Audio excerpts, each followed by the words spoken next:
और इसी बीच जयपुर से बड़ी खबर है। राज्य निर्वाचन आयोग ने शुरू की है निकाय चुनाव की तैयारियां। नगर निकाय चुनाव में प्रचार को लेकर गाइडलाइंस जारी की गई है। बस, ट्रक, मिनी बस, इसके अलावा मेटाडोर और पशु चालित वाहनों से चुनाव प्रचार पर रोक। नगर परिषद पार्षद प्रत्याशी अधिकतम 3 वाहन ही इस्तेमाल कर सकेंगे। इसके अलावा नगर परिषद पार्षद के लिए 2 वाहन, नगर पालिका सदस्य के लिए सिर्फ 1 वाहन की अनुमति होगी। वाहन उपयोग से 24 घंटे पहले रिटर्निंग अधिकारी से अनुमति लेना जरूरी होगा। मतदान समाप्ति से 48 घंटे पहले चुनावी रैली और काफिले पर पूरी तरीके से प्रतिबंध होगा। इसके अलावा मतदान के दिन वाहन चलाने के लिए अलग से उन्हें अनुमति लेनी होगी। चुनाव कार्यालय पर लाउड स्पीकर लगाने पर भी पूर्ण प्रतिबंध लगाया गया है। सुबह 6 बजे से लेकर रात 10 बजे तक ही अनुमति लेकर लाउड स्पीकर का उपयोग किया जा सकेगा। अस्पताल, स्कूल और धार्मिक जगहों के 100 मीटर के दायरे में लाउडस्पीकर प्रतिबंधित होगा, यानी कि वहां पर आप लाउडस्पीकर नहीं बजा सकते। इसके अलावा कटआउट, पोस्टर्स, होर्डिंग्स और बैनर लगाने के लिए लिखित अनुमति अनिवार्य होगी। निजी संपत्ति पर प्रचार सामग्री लगाने से पहले मालिक की लिखित सहमति जरूरी होगी।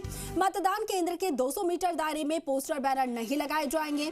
चुनावी बूथ पर सिर्फ 25 फीट का, यानी कि 2 बाय 5 फीट का एक साधारण बैनर लगाने की अनुमति दी गई है। तो ये पूरा जो तैयारियां यहाँ पर शुरू की गई है और पूरा जो गाइडलाइंस जारी किया गया है वो हम आपको बता रहे हैं। और ज्यादा जानकारी दे पाएंगे सहयोगी दीपक गोयल हमारे साथ फोन लाइन पर है। दीपक, निर्वाचन आयोग ने नगरीय निकाय चुनाव को लेकर गाइडलाइंस जारी कर दी हैं। अब विस्तार से जरा बताइए, इन गाइडलाइंस में क्या क्या जहन में रखना होगा, क्या कुछ बताया गया है?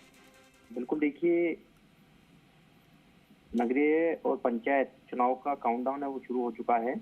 आगामी नगरीय चुनाव को देखते हुए राज्य निर्वाचन आयोग ने चुनाव प्रचार के लिए नई गाइडलाइन जारी कर दी है। साथ में जो कैंडिडेट जो चुनावी मैदान के अंदर ताल ठोकेंगे उनको कितना खर्च करना है, ये भी समय खर्च की सीमाएं वो तय कर दी है। आयोग ने चुनाव प्रचार में वाहन, लाउडस्पीकर, पोस्टर, बैनर, होर्डिंग और कटआउट के उपयोग पर सख्त प्रतिबंध लगाते हुए गाइडलाइन जारी कर दी है। साथ में चुनावी खर्च की अधिकतम सीमा भी तय कर दी है। आयोग ने स्पष्ट किया है कि नियमों के उल्लंघन गंभीरता से लिया जाएगा और यदि नियमों का उल्लंघन करता है तो जुर्माना और साथ में चुनाव लड़ने के लिए अयोग्य घोषित भी किया जा सकता है 6 साल के लिए। आयोग ने चुनाव प्रचार के लिए बस, ट्रक, मिनी बस, मेटाडोर और पशु चालित वाहनों जैसे तांगा, ऊंटगाड़ी और बैलगाड़ी के उपयोग पर पूर्ण प्रतिबंध लगाया गया चुनाव के प्रचार प्रसार में। इसके अलावा अन्य वाहनों के उपयोग पर भी समय सीमा जो है तय की गई है।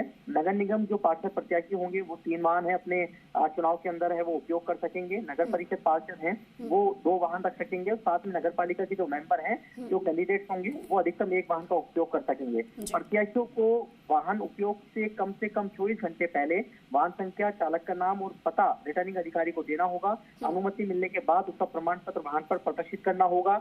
मतदान से 48 घंटे पहले रैली निकालने पर पूरी तरीके से प्रतिबंध रहेगा, यानी कि किसी भी चुनाव में निर्धारित सीमा से अधिक वाहनों का काफिला या रैली नहीं निकाली जा सकेगी। मतदान समाप्त होने से 48 घंटे पहले किसी भी प्रकार की रैली या वाहन काफिले पर पूरी तरह प्रतिबंध रहेगा, यानी कि डोर टू डोर कैंडिडेट है वो प्रचार कर सकेंगे इस 48 घंटे के दौरान। और मतदान दिवस पर वाहन उपयोग के लिए अलग से रिटर्निंग ऑफिसर से अनुमति लेनी होगी। इस बार नई गाइडलाइन के अनुसार जो कैंडिडेट होंगे चुनाव कार्यालय पर लाउड स्पीकर का उपयोग पूरी तरीके से प्रतिबंध रखा गया है।